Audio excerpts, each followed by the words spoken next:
I'd I'm actually, really eager. I'm just now recording. Sorry. I guess I didn't hit it. Okay. Okay. So one more thing. I met Heather at a calligraphy conference about 4 years ago. And since then, she's learned how to use marketing to build an audience and how to keep that audience engaged.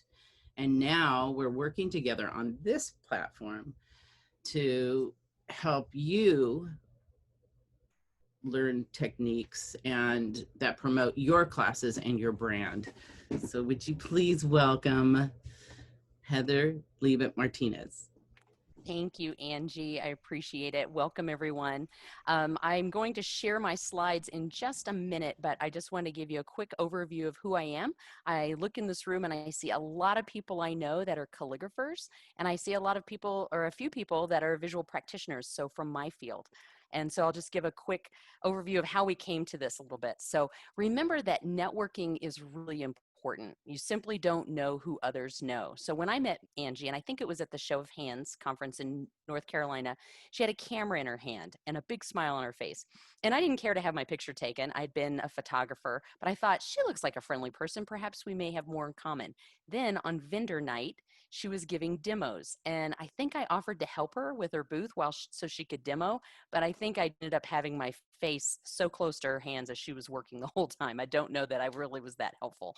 But we've been friends ever since, and she's always found ways to help me learn, and I'm always looking for ways to support her. So when you surround yourself with teachers, you just never know how you'll grow. And I chose to offer this session today for completely selfish reasons. I love hanging out with calligraphers. So as I share with you these tips on marketing, know that there's so much more to it. Now, I will be offering a 3-hour class in September that I'll talk more at the end of this session. And as you explore teaching virtually, Angie and I are here to support you in all kinds of ways. She has lots of resources and connections, and she continues to grow her offerings through the Texas Lettering Arts Council. So stay in touch with her and keep your eyes peeled because she's always offering great programming. So thank you, Angie, for making this mini session available and free, and your other quality offerings as well. And so since that very conference, I have been asking calligraphers to let me help them take their work online. I believe we are just one generation away from not being able to write cursive or write by hand at all, and reading our country's founding documents, and that the onset of modern calligraphy, we are losing the historical letter forms that many of you have worked so very hard to learn and keep alive. It's important to me that the knowledge be transferred to the next generation. So whether it is to help you transition your teaching to a virtual environment, promote that effort, or serve as your tech host on your online course, I want you to know that I'm here for you. And I have a network of people who also want to learn from you and help you too. I think Tina Abert is on the line. If you can wave, Tina, she's on the call. I just wanted to wave so you can scroll through and see her. She's also a visual practitioner who went from being one of my students to a best friend, and now also serves as a tech host in virtual sessions like this. She loves calligraphy, and she can be a tech host for you too. So for those of you calligraphers on this call who have taken any of my online courses, you know that I teach how to teach online while I'm teaching. So I'm going to give you, when you're seeing me teach today, you might get some ideas of how you present. And for those of you who are visual practitioners on the call, who just happen to be here because they either like to take my course or want to learn a little bit about marketing, these are the calligraphers who inspire me to my core. So let's get started, shall we? I am going to share my screen. You may have seen this before as you were coming in. So this very first slide I call a do now. And so what a do now is as people are coming in, you can just have a slide. You could be sharing a slide that says something like turn off one or more distractions. I don't want to ask you to shut everything off. You might have to care for someone or have an emergency, but do have your pencil on hand. Be ready to take notes. And if you need handouts, we shared it in the email that you received, and I've shared it in the chat as well. So welcome to today's class. It's Marketing Your Online Course. This is a free mini class thanks to the Texas Lettering Arts Council and Angie Vangalis. And so today I'm going to go over the learning objectives of today, the resources for teaching online for those of you who are just getting started. It's just a really quick slide. I'm going to ask you to harvest some questions with intention. I know some of you may come here with a lot of questions, and we're going to have some time at the end. We'll stay after to answer more questions. Then I want to talk about setting the stage, and that's that first handout that you have that's with blue writing called Teaching Virtually. And then we're going to cover some social marketing tips. That's probably why you came here, I'm guessing. And then we're going to do a little social media networking because we've got some really great people and a lot of people in the room. So I want to make sure that you get to know a little bit about each other. And then we'll talk about next steps. Okay, so today we're going to determine where you are in relationship to teaching in a virtual environment, and then adopt simple best practices when marketing your online course in social media, and then get your questions answers to get you started or keep up the momentum. So in order for me to know who's in the room, we're going to do, I'm sorry, I'll get to that in just a sec. First, I just want to let those of you who need some online resources, you can go to letslettertogether.com/online resources, and I'll put that link in the chat so that you have it. And this is going to let you, actually, I think I have to put a pre thing on there, meaning it won't work unless it has the HTTPS, and I don't know why, but anyway, so there's the link. There you go.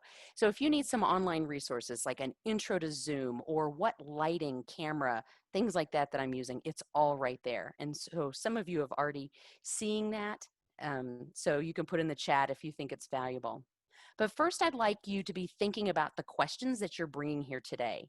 What would you like to get out of today's session? So with that pencil in hand, write down one or more questions that you have that will help you get there. And then feel free to unmute or type in the chat your timely, relevant questions.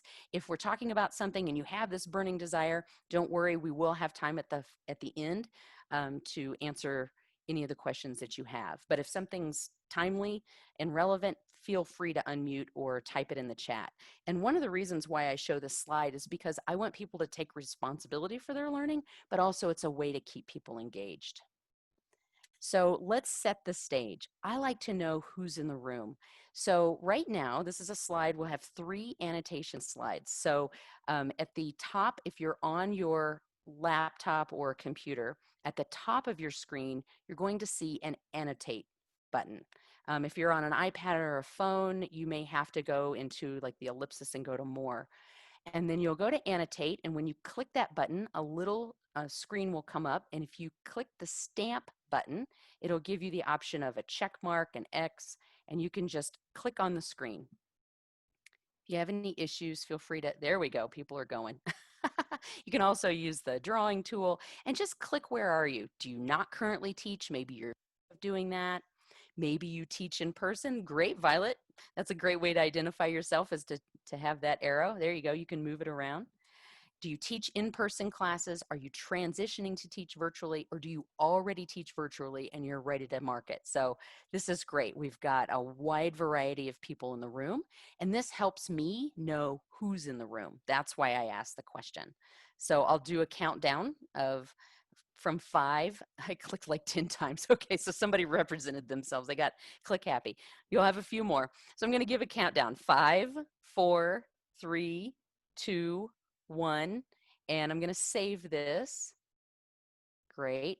And I'm going to clear it. So if you're wondering how to annotate, again, if you're on your computer, at the top of your screen, there should be an annotate button. If not, you'll go to either view options or more and go to annotate. And when you click that annotate button, that will show a little screen. And I'm going to clear this drawing now, and I'm going to go to the next slide. So for the next slide, this is really for you. So I want you to annotate a little bit about your long-term plan. Will you teach virtually until you can teach in person again? Do you want to teach virtually and in person? Or do you plan to continue to teach virtually, even if like that's where you want to go and stay?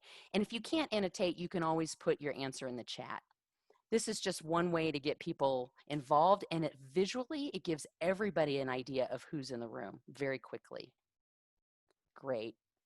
So it looks like we have a majority of the people that want to teach virtually and in person. That's great. I think it's also really healthy because we don't know what's going to happen next, and to have both skills is wonderful.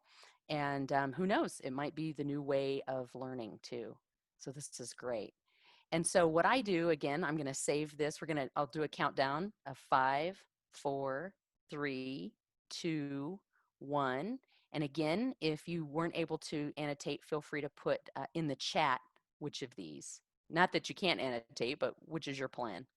So I'm going to clear this and go to the next one. Here we go. And I'm curious, this is for me now, what is your relationship with your audience? Are you associated with a college, a guild, an arts center? Does somebody hire you to teach, or do you go through a different venue? Or are you a solo teacher freelancer? Because this is going to change your relationship to your audience, is going to change how you market. And we'll talk a little bit about that today. Great. Wow, we've got people on both sides. And some of you might do both, and that's totally fine.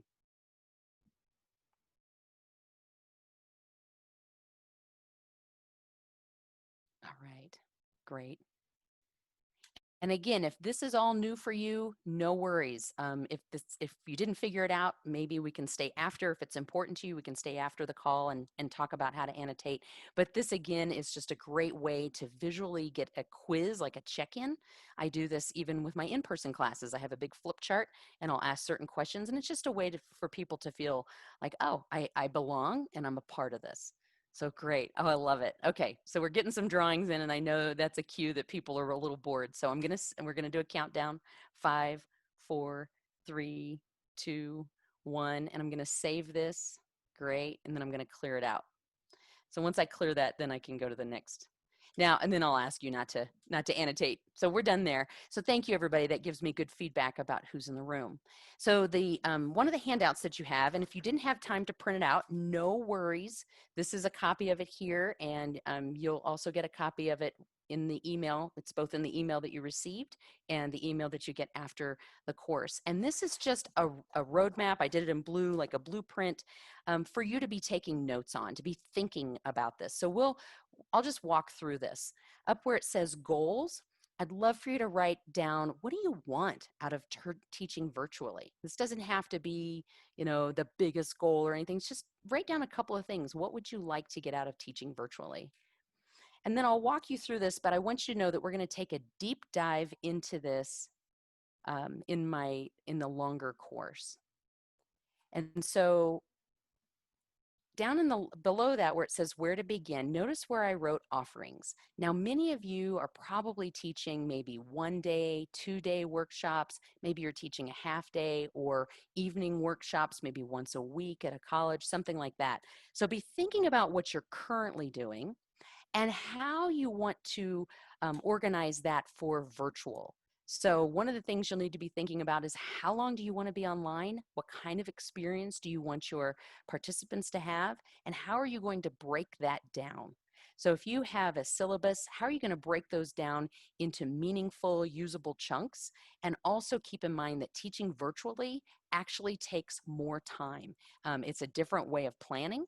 And you'll need to add in breaks and intro times and time afterwards.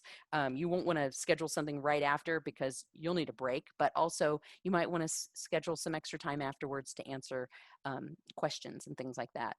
And so once you start doing that, be thinking about who your audience is. You might be able to attract a different audience by going virtually than you did when you were doing in person. I know that when I taught, for those of you who were in my learn to sketchnote workshop back in, I think it was in May, that course was supposed to be an in-person course in Colorado, in Denver, and we expected maybe 12 to 16 people to show up. In the mini session, I think we had close to 200, Angie, and in the live session, we had over 300 people. So just know that your audience can change depending on what you're offering now that we are digital. And so there's a lot to be thinking about. So if you look at that little clipboard, you've got to be thinking about, how are people going to register and pay, and how are you going to manage that?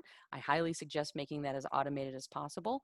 Building your email list, creating what are you going to have your virtual meeting on? Is it Zoom or another program? Who's going to help you host it for you? How are you going to record it? How is that recording going to be stored and shared? What platform is it going to live on? Do you have a website? This type of thing. And then comes your marketing content. So for those of you who are just getting started out, that's who this map is for. Some of you already have a lot of these questions answered, and I understand that. That's why this is going to be high level. And then the last part is how do you reach them? And the three major parts in marketing is going to be social media, your email list, and really focusing on great content that's going to be specifically for marketing. So any questions, if you have any questions, a good practice is to write 3 question marks and then ask your question in the chat, just like that. Great. Good. So if you have any questions, now's a great time to ask. Or, like Angie said, write question in all caps. So that way we can see it quickly. So let's just get to the meat of while you're here, and we're going to talk about the top 3 social media tips.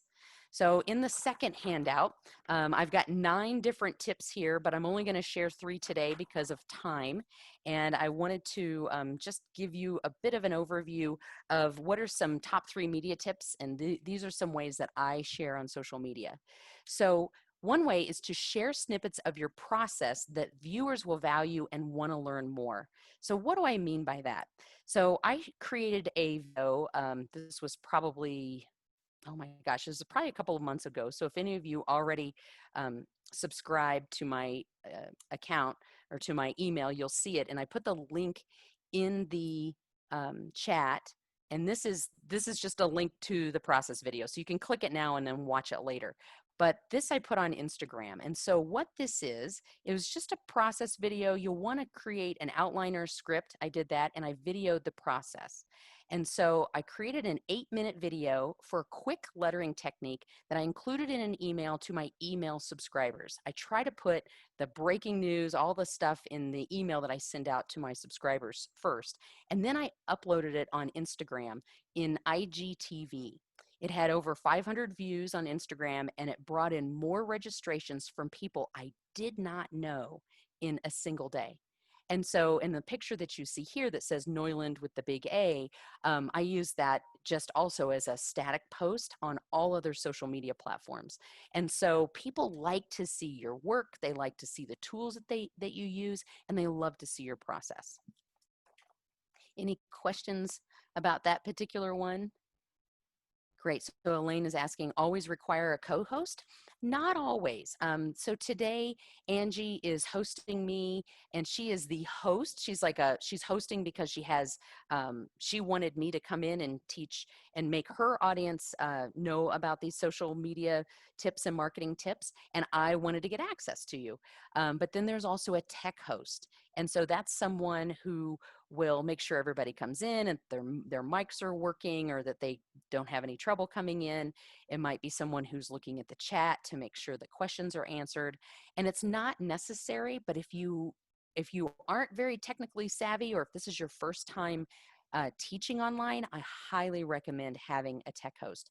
And for those of you who were in my Back to Basics vacay class, I had 2 tech hosts. I had a tech host that was making sure everything was on point, and then I had a chat host that was watching the chat, and she also took the chat afterwards and made it into a PDF that people could go back to and look at what was in the chat. There were lots of resources there, and people had questions. If I wasn't able to answer the question in the course, then or if they didn't put the 3 question marks before that, I would go back and check the chat and just make it a really valuable tool.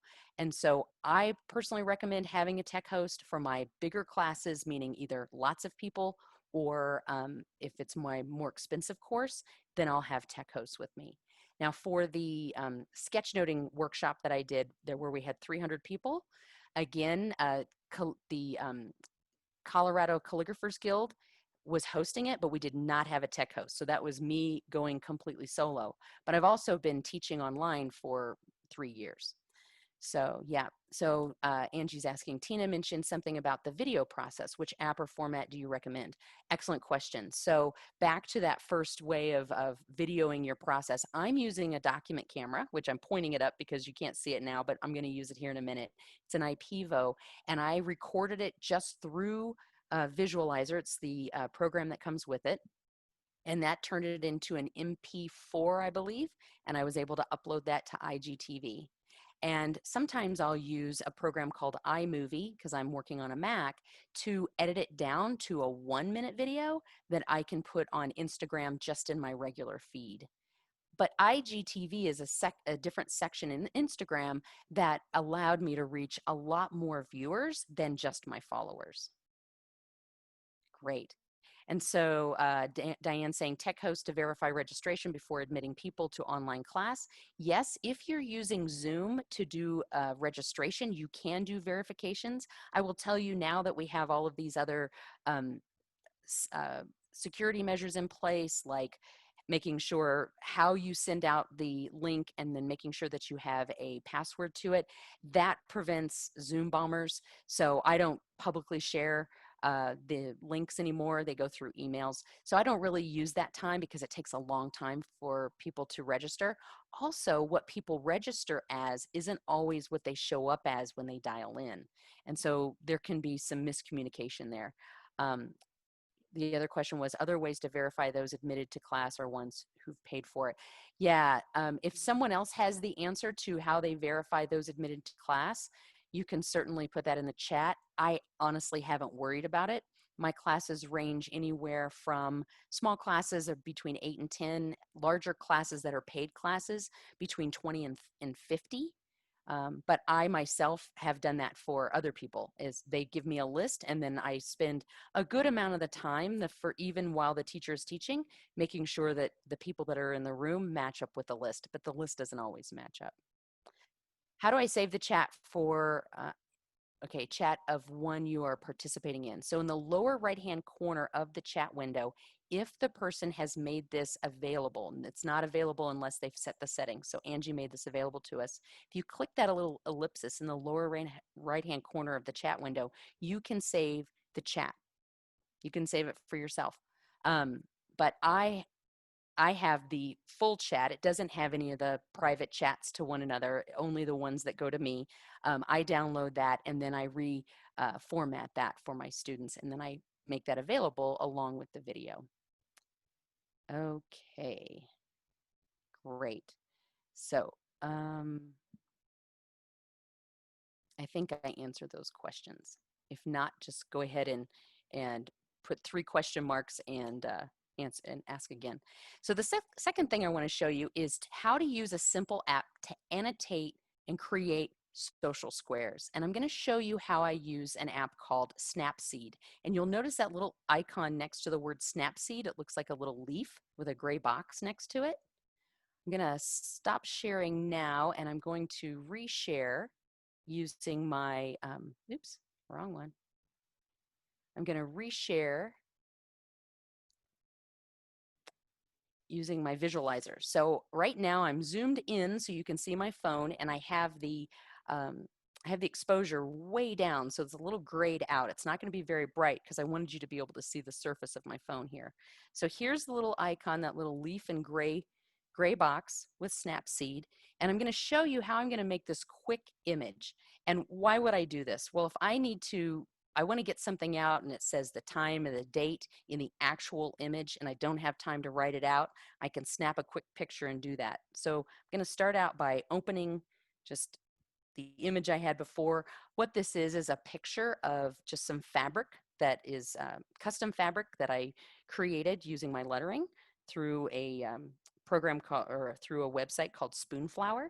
So I took a picture of that, and down at the bottom where it says tools, I'm going to scroll up and I can add text to it. So there's a little text button here. And in there, I can type whatever text I want. So you double tap, and this will give me a little text window. I'll say, I think it said a lot more in the original. I'm going to write fabric available at, and that's it. And here I can choose, what do I want the image to look like? Do I want to put it in a box? Do I just want it to be text? It's kind of hard to read that way. But if I put it in some kind of a shape, last time I had it in this, and I just kind of put it at the top here, and I might want to make it really big. Oops, there we go. To cover a little bit more. And I'm just going to hit OK because I want to put in more text. I'm going to Tools. And again, I'm just giving a quick demo. If you want to learn more about this, I can answer questions at the end, or we can cover it a little bit more extensive in another time. And then I'm just going to put Spoonflower. I actually have a little bit.ly. Let me go back to that. Sorry about that, folks. Just going to get, yep, there we go. So my bit.ly, so what is a bit.ly? I'll talk about that as I'm doing this. So you're going to get double learning here. So I'm going into this little text file and I'm putting in what's called a bit.ly, which is a just a very short URL that I programmed, and it's all lowercase, Twinkle Fabric. And so I went to what's called bit.ly.com and I put in this really long URL that they gave me, but I wanted it to be really fast and so I can put it, so people can type it up. So I went and I programmed it to say bit.ly/Twinkle Fabric. And then I can go in and say, oh, I want this to be in regular letters. Maybe something that's going to be more easier to read. And you can pinch and twirl and do all kinds of things. And so this is the kind of thing where I would just make a social square, meaning it's a square image that's going to look great on Instagram because Instagram really looks best as a square. That's what it originally, that's the original format that they worked with. And then I can use it for all of my other social media platforms, Facebook, Twitter, any of those types. And so this is just a fast way for you to add text onto a picture if you want to. And the app is called Snapseed. Can you watermark on this app?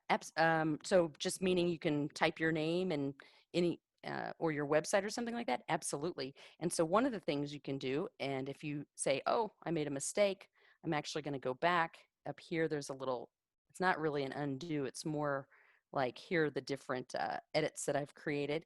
So if I want to go back to that first one and I want to make it so that it's transparent, this little thing in the middle here can change the transparency.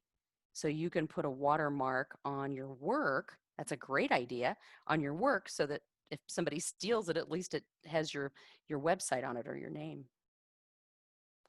So question, are you, yes, or your logo? Absolutely. So there is a function on here. Let me get back to the original. Oops, gonna go back. It stopped at that last edit, so I gotta turn that one back on. And this is some techie stuff, so some of you might really like this and get into it. Some of you might say, I don't want to go through all that. But if I go to Tools, there is a piece in here called Double Exposure, which means I can choose another image. And I don't know if I actually have an image that's like a logo, but you can put another logo in, and you can also change the opacity as well. You can decide what you want to have darker or lighter, but you can do a watermark of a logo or an image as well. And am I only talking about Instagram? Do I do LinkedIn or Twitter? Absolutely. I do LinkedIn and Twitter as well. Yep. Yeah. Good. So this is just one app. I'm sure there are others that will do this as well. But this is just one app to say, okay, now my picture's ready. I can export it.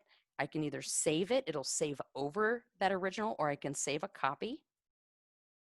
And then when I go into Instagram and say I want to add a picture, it's right there. It's right there. It's the first thing in my camera roll.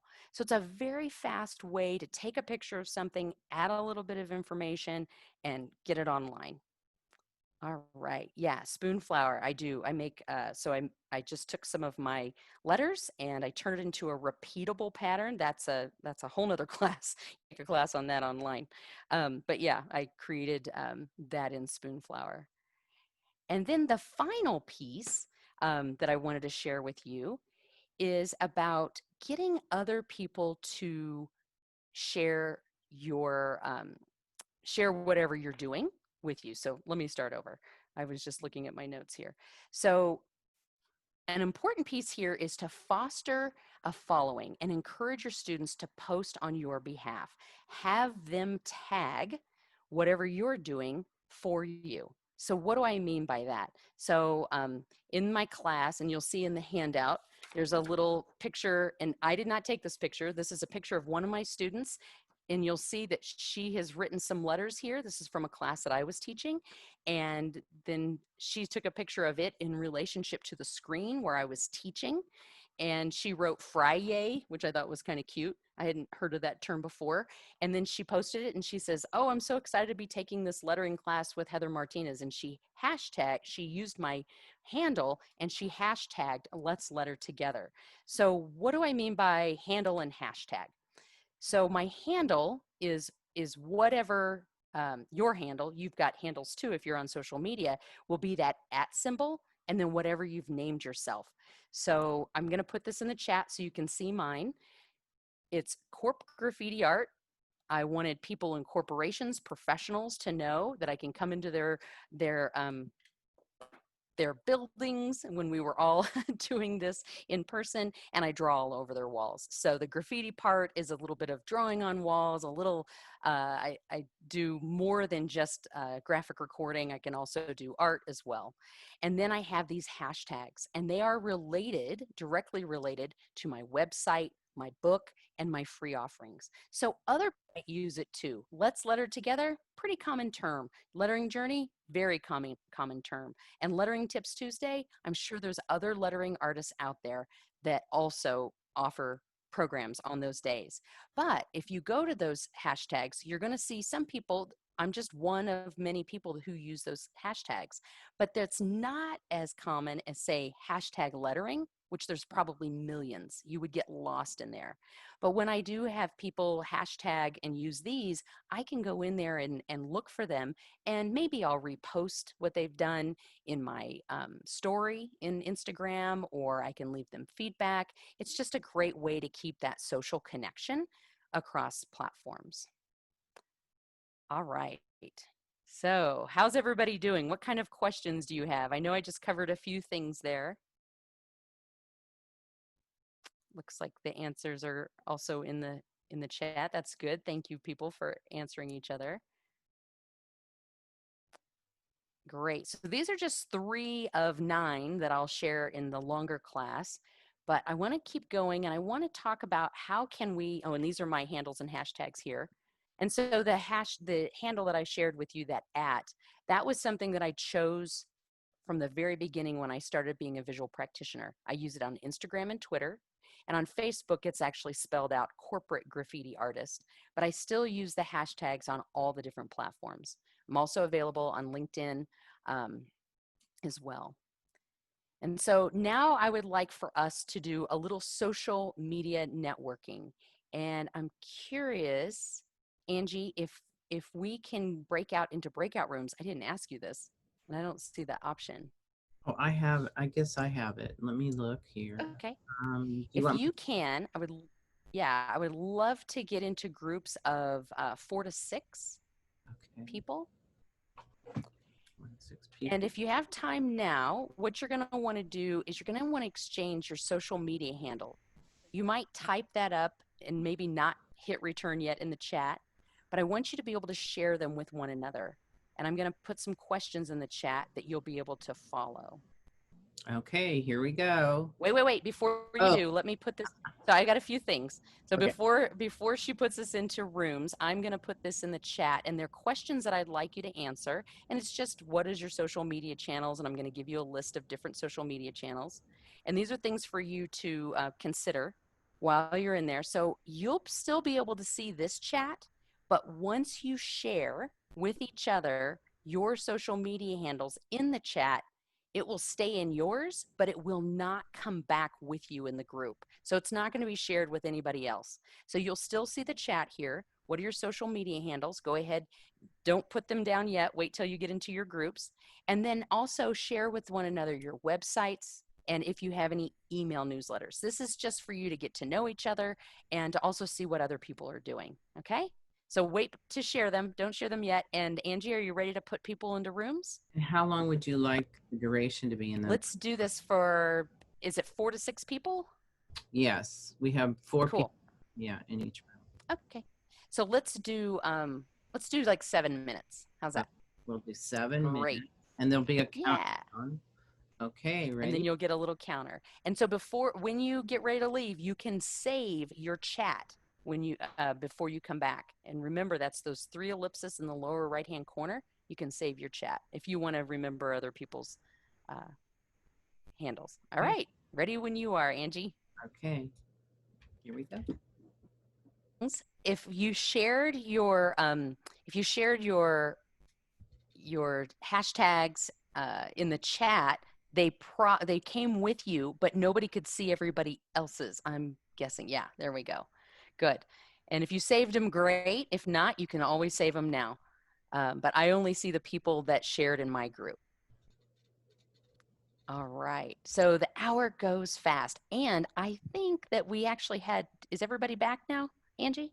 Everybody should be back. Yes. Okay. And people can rename their name on here on the Zoom label with their handle, which I thought most of us have our own names, but that's right. So if you put your cursor over your own nose in your video and click the ellipsis in the upper right-hand corner and drag down to rename, you can do @ and then your handle. That's kind of oops. And you can also misspell it, so you can always go back and change it. There we go. Cool. So that's what that looks like. So the hour goes really fast. I want to share a couple of final slides, and then we'll go into a final Q&A.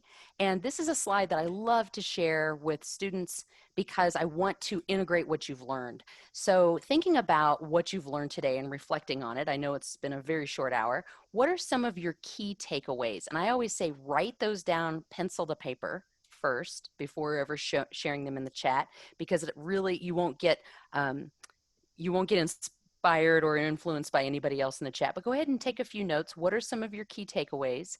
And what is one thing you learned that you will use right away? If it was a tip that I shared about social media or something I said early on, write that down and put it to use. And then as far as what will you do differently? Not do as in what's the next thing you'll do, but what will you do differently as a result of what you learned today? Is there a new way of thinking about social media? Was it a technique? Is it something you learned or relearned or something you need to unlearn? And then I believe that when we're grateful for what we've learned, we'll learn and retain it more. So what are you grateful for, and what did you gain from this experience? And it's always helpful just to journal and reflect these things. And if you want, feel free to put it in the chat. And if you want to take a screenshot of this, I highly recommend this exercise. I used to use it all the time as a way to close out meetings in in-person meetings. And it's a great way to do it in online meetings too.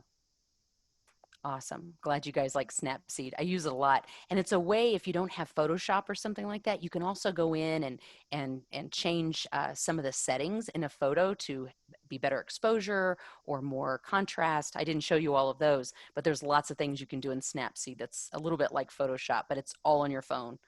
Good. Good. And so I want to tell you about that next session on Saturday, September 19th. This is Mountain Time, so 10 a.m. to 1 p.m. Mountain Time. I'll be teaching Market Your Online course. This is a 3-hour deep dive into how to choose the marketing approach that's right for you. I'm not someone that's going to try to sell you into a system or anything like that. This is pretty much it, this 3-hour course. How to attract new students, not just the ones that you already have, and how to make successful media posts like the ones that I showed you today, and a lot more. And I'm going to put in the chat a link to the registration page. You guys are the only ones that have ever seen this, so you're the first. And so I want you to feel free, if you are interested in the 3-hour course, this is also going to give you a $10 discount. So yeah, so this is going to be the next session, Market Your Online course. And I think that's my last slide. So, Angie, what do you think? Should we go into a final Q&A? That sounds great. And All right. okay, and this is the link you just put in the chat for your next session, right? Yeah. So this is the September 19th, and using the coupon code TXLAC, if you forget this link, or if you see the link that Angie sent you, she probably is going to send a link to. You can either send this or just use that coupon code, which is TXLAC. Yep. And that'll give you $10 off. Woo woo. Great. So we have, yeah, so we have some questions here. What percentage of your working hours do you estimate you spend on marketing work versus actual teaching and lettering time? Ooh, that's such a good question. Very good. Angie, would you like to answer some of these with me? Sure. Now, and I want to say, and the reason why I'm inviting Angie, and she is because she understands how much goes into marketing, right?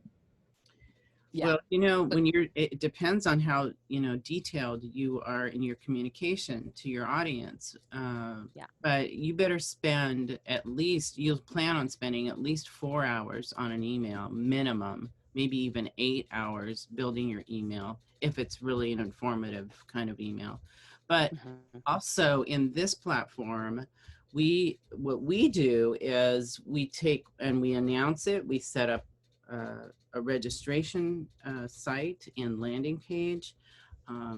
We also set up 3 emails, one that you receive upon registering, and the other you get about a day before, and another final one maybe right before the session, and then another one that it's a follow-up email, which I already spent 3 hours on that, finding all my links and getting my images ready.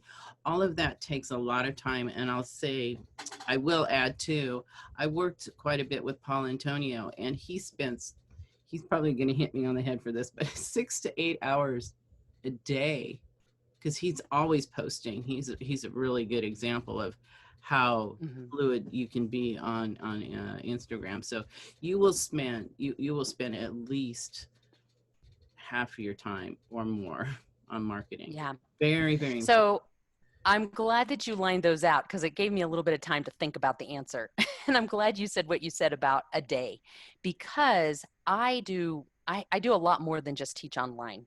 So teaching online is maybe a third of what I do, but I would say in an average day, I'm probably, well, let's look at it in a week. I'm teaching anywhere from 2 to 10 hours a week. That's my average of teaching. The rest of the time, I'm spending the time building the content for the class, planning the class. So every hour that I'm spending in the class, I'm spending at least 3 hours planning that class, just the content. Then I'm spending between that much or twice as much marketing the content. And then I'm spending several hours a day just being online to keep my social media up and talking to people. Now, the last 3 weeks, I've been off of social media, not completely, but pretty close. And by taking care of my mom and also getting back into this. Plus, I want to see how little can I spend on social media while still being able to maintain my business. And this morning, I got a little message that came up that said, "Congratulations! Last week you averaged 1 hour a week or 1 hour a day on social media." And I was like, that seemed like a lot of time, 1 hour of time just on social media. And I know before that it was close to 5 to 8 hours a day. And I mean, it's running in the background. If somebody pings me, I answer it back. That is almost a full-time job, but it doesn't have to be. You can choose. I mean, we're making it sound like, oh my gosh, you're going to spend all your time doing this. If your goal is to be offer online courses as a major part of what you're doing forever, then yeah, it can be that way. But you can also set up a class way in advance. You can, if you already have a great audience and you're like, I want 20 people to show up, if you fill that up a month in advance, you don't have to do any marketing for it. It's already filled, right? And so it depends on how many plates you want to spin and how much time you want to spend doing this. So great question. We've got some more in the in here. Easy way to generate a mailing list. So I think the easiest way to generate a mailing list is if you have any followers on social media. Instagram, Facebook, Twitter are my three main ones. Then I would say build a landing page, meaning build a page. It can be a landing page on your website. I bet Constant Contact probably has that option, right, Angie? Where you can build a landing page. And what you do is you build the landing page, say, here's who I am, what I'm offering. If you want to sign up for my email list, go here, put that link on social media, and all of those followers will have an opportunity to follow you. You don't have to do it just once. If you're just starting out, you can do it every time you put something out there that says, hey, I'm doing this. Oh, and if you want to be on my email page, if you want to get my email newsletters, go to this link. And that link you can create a form and decide whatever you want to collect about people. So I do name, email, and for me, because I have a big international audience, I ask them what country they're in. At first, I didn't think that was important, but I've learned over the years that I have more European followers than I have US followers. And that helps me decide when are the best times to offer courses. Now, I was ready to offer this class and the next class like early in the morning so all my European friends can show up. And Angie's like, nobody on the West Coast wants to show up at 7 o'clock in the morning. It's like, okay. So I knew that this class, because Angie usually teaches it on Sundays at 2 o'clock, that's a set time. So that I was good with that. So hopefully, Carol, that will answer your question. That landing page is the fastest way to do that. And anytime you are doing something like this, if any of you want to be on my email list, you can go to letslettertogether.com, scroll down the page, and there's a place there that you can sign up for my email list. Yep. What registration platform have you found to be the most useful? Tina, great question. And it depends on what you want to do. So back to that roadmap that I gave you where you're looking at that, how do you want people to register and pay? It depends on what kind of courses you want to offer. I use a all-in-one um, offering a platform called Kajabi. Now, this is for those of you who want to teach lots of classes for the rest of your life. This is a major investment. It costs thousands of dollars a year to do this. If you're looking for setting up registration and things like that, actually, I'd like to turn to Angie. You can talk about how you use it with Constant Contact, right? And I think we had a question in my breakout wanted to know about a good email platform. Can you say more about that, Angie? Right. Well, Constant Contact is kind of an all-in-one for a lower end. It's not a Kajabi. It's not the same kind of an expense as Kajabi, but it will allow you to segment your emails, and you not only can build your contact list through that. You can there's a registration module that goes with that. I put that in the chat. There's another form of registration that you can do through Eventbrite. If you have MailChimp right now, if you're using MailChimp as your email provider, Constant Contact does have an integration with MailChimp, so you could use the registration portion with MailChimp. There's also PayPal. If you have a PayPal account, you can build a button that says register here and you get the full payment. There's no extra charge through Eventbrite. Constant Contact doesn't charge you extra for having that um, uh, privilege, I guess, of their registration portion. Um, so if you build a PayPal button, you can just put it on your site. So you just have to know HTML a little bit or know where to put it, in your site. So that's all I. Yeah, and that's yeah, and the PayPal is also like a copy and paste type of thing. So Yeah. it can be a button, it can be a picture in a button. I mean, there's lots of different things you can do with it, and you can put it in an email, you can put it on a website, a landing page, whatever. So it really depends on what you want to do. If you're just starting out, my recommendation is use a PayPal button somewhere that's going to, what that will do is then tell you, it'll let you know that someone's paid, and it'll give you their email address. You might have to hand jam that email address into an email service provider like Constant Contact, and then you can make your own list of people who have already paid and then email them directly.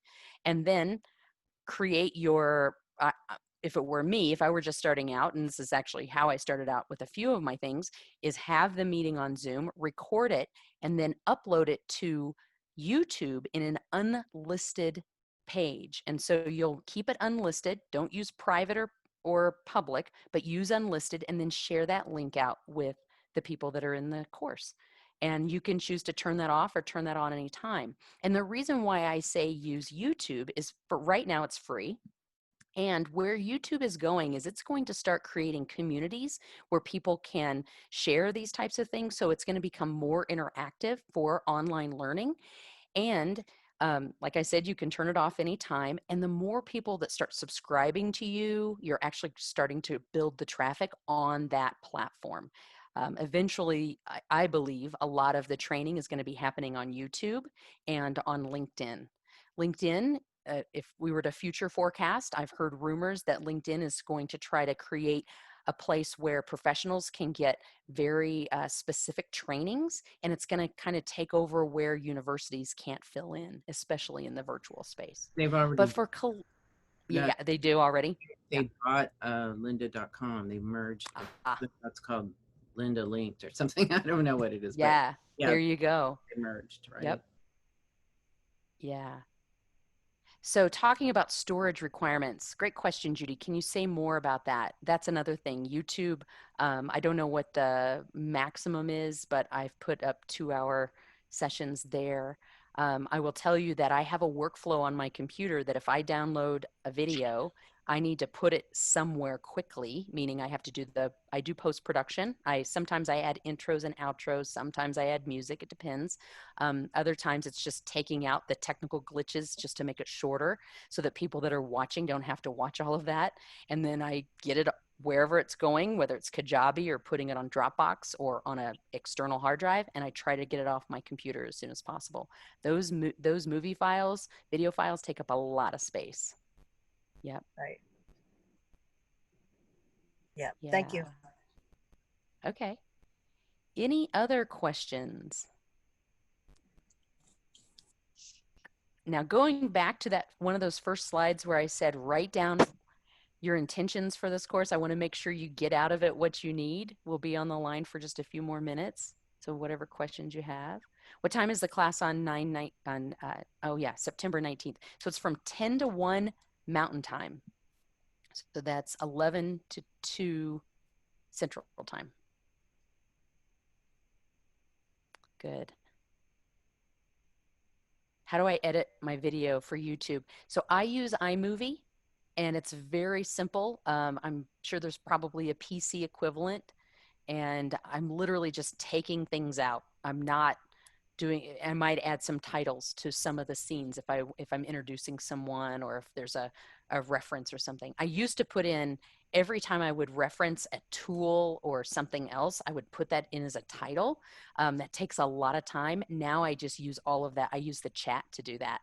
I go back and I look at a chat file, and I might type some things up and then upload that with the video. All right. Screenflow on Mac is another great inexpensive editor. Yep, Trish, that's true. And it does screen recording. So I don't use Screenflow as much anymore.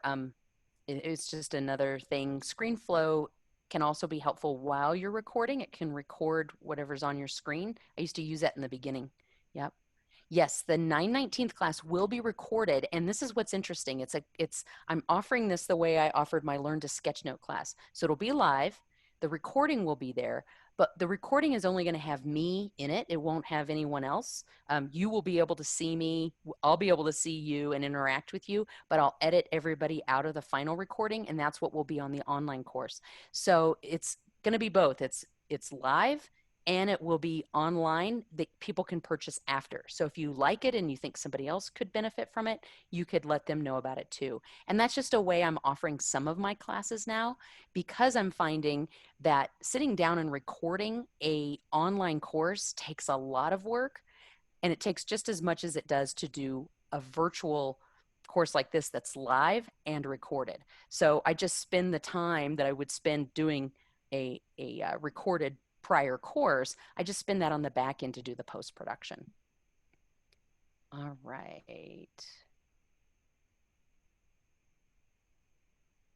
Yes, you can still register with the discount and watch it later. Yes, thank you, Michelle. I don't know Podia. All right, I'm glad to hear you guys enjoyed this. I'm going to talk a little bit about that 3-hour session just so you get an idea of what that's going to be about. I'm going to be talking about the 4 cornerstones to building and marketing a platform. And when I say platform, you don't have to have Kajabi. I'm not going to try to sell you on that. But it is going to be, what is this thing you want to build? It's like a stage. You want to set a stage for yourself. So I'll be talking about how to build that stage for yourself so that you can then market it. I'm also going to be talking about developing your brand, how to identify audiences and write to them. And I'll also be talking about more about the social media, the types of different ways to post on social media, including the tools. There will be some pre-work, and I'll put that pre-work out at least a couple of weeks before the course starts. And it's just going to be some pre-work, some writing on your end to help you build that content and build that roadmap. Great. So we've got some great questions in here about lights and microphones. This is all covered in the online resources link, and I'll put that in the chat again in case you missed it in the beginning. So this is a landing page where you will, this will also subscribe you to my online or my email list. And so this online resources page that I just put in the chat, I go over lights, camera, recording, all of those different things on a very basic level. Plus I offer you'll see the roadmap there. And I also offer other tips as well. Great. Good. I'm glad you guys enjoyed this. But if you want to know right away, the light that I use is an 18-inch ring light, and I'm going to move my laptop. My laptop is actually on a stand, and I'm going to move it up, and you'll see I have it directly over my computer. It's behind my computer, pointing down at about a 30-degree angle at me and my workspace. And so that's all the light I need. I do have lights on my ceiling, but that's pretty much just lighting up my background so that that doesn't turn black. And then I don't use a microphone. I use it's called a gamer's headset, and it's called the Logitech. And I don't know if I know they make them, but I don't think they make them in black anymore. And I've put that in the chat. And that 18-inch ring light, you can buy that off Amazon. I mean, you could probably buy it from a local photo store as well, but it's an 18-inch ring light that comes on a stand, and there's not a brand to it. I mean, I'm sure it's a brand, but it's not like a known brand name. So I did it the cheap way. Yeah. Yeah, show us. Here, I'm going to spotlight you. Okay. Yeah. The HD webcam. I'll show you. She's got several lights or cameras. This is just one of those Japanese paper balls lantern. It's got a bright white 3000 Kelvin lamp in it. And I also have, to light up my work, it's one of those, desk lamps. And that's a great solution. Yeah. So, and also my IPVO has a lamp, a light in it, small light, but yeah, I found that the IPVO light isn't as strong. No, it isn't. It's a dark room. But this lamp goes 500 Kelvin, which is daylight, which is really good for showing your work. Color. Yeah, for color. And then it has the bright white in it as well. And you can do a combination of both of them. So that's kind of nice. That's what I use. Awesome. I think that's a great solution because what you've got going there is you've got the soft light for your face, and then you've got the bright light for your work. And so that's a great solution. And then the light that comes on the Pivo is not enough to really do anything, I haven't found. Yeah, I agree. Yep. Great. Oh, and what's the type of lamp that you have? Can you put that in the chat, Angie, so we have it saved? And then Michelle is asking, is there magic to having an 18-inch versus a 14 or a 16? I would say that if you have a 14 or 16-inch ring light, you might just have to get a little closer. If you notice, I have a bit of a hot spot on my forehead, maybe not so much today, but some days it's brighter than others. So just be conscious that if you have a smaller light, you'll have to get closer. 18 has just worked for me. Okay, great. So Angie put the desk lamp in the chat. Good. Okay, any more questions? That was a lot of fun. Uh-oh, she's got something. What are you showing us? You're muted. Yeah, I'm muted. So this is what the light bulb that I use in that. Japanese paper. Oh. Yeah, the hanging lamp. So this is it's a 200 watt, 3000 K color. So I love this for my house. I want to get but if they're hard to find, I can't get them at Home Depot. They say they have them, but they don't have them. You have to order them online. I've not been able to go to a store and get these. So all right. I'll put that in the chat too. Cool. That's great. All right. Well, we're about 15, 16 minutes over. If I didn't answer your question, I'll go through the chat and try to get those answered for Angie, but I think we got everything. Good. I'm glad you guys enjoyed this. And I wish you all great luck in your marketing. And again, feel free to reach out to me or Angie anytime you need support in this process. It helps her know what kind of programming to offer. And for me, again, I'm happy to assist you, be your tech host in your next session. If it works with my schedule, I'd love that. All right. Any parting words, Angie? Thank you so much, Heather, for giving us your time and your knowledge and your spirit. You just brighten up the room. You brighten up the world. You were so wonderful. Thank you. Thank you, Heather. Oh, so good to hear your voice, Carol. Thank you, Thank you. Thanks, Heather. Thanks, Angie. Very. Thank you, everyone. I hope to see you on the 19th or somewhere out there. Stay safe. Thanks. Thank you. You Bye. too. Bye. Bye.